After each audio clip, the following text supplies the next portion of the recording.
కరివేపాకు పచ్చిమిరపకాయలు వేసి వేసుకోవాలండి. బాగుంటుంది. వేడి వేడి ముట్టిలో ఎలా చేసుకున్నామో చూద్దాము.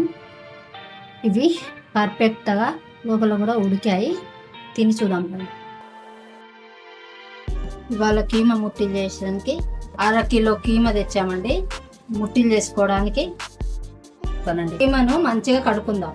ముట్టిల కోసం 1/2 కేజీ మటన్ వేసుకుందామండి.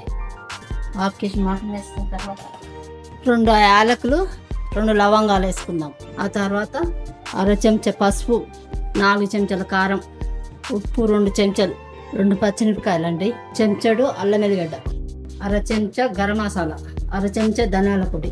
ఇందులో పుట్నాల పప్పు వేసుకోవడం మర్చిపోయానండి. పుట్నాల పప్పు, చెటాకు పుట్నాల పప్పు వేసుకోవాలండి. 1 ఉల్లిగడ్డ, కొత్తిమీర వేసుకోవాలండి. రుబ్బుకోవాలండి. ఇప్పుడు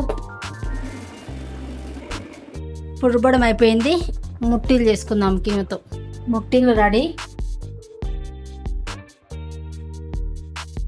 ఇక పెన్నం పెట్టుకొని ఎంచుకుందాం.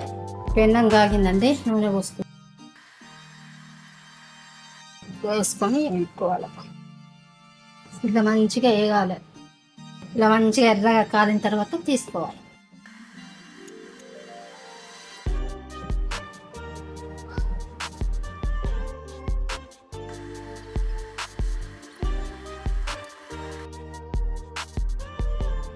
కరివేపాకు పచ్చిమిరపకాయలు వేసి వేసుకోవాలండి. బాగుంటుంది. వేడి వేడి ముట్టిలు రెడీ. వేడి వేడి ముట్టిలు ఎలా చేసుకున్నామో ఇవి పర్ఫెక్ట్గా లోపల కూడా ఉడికాయి. తిని చూద్దాం.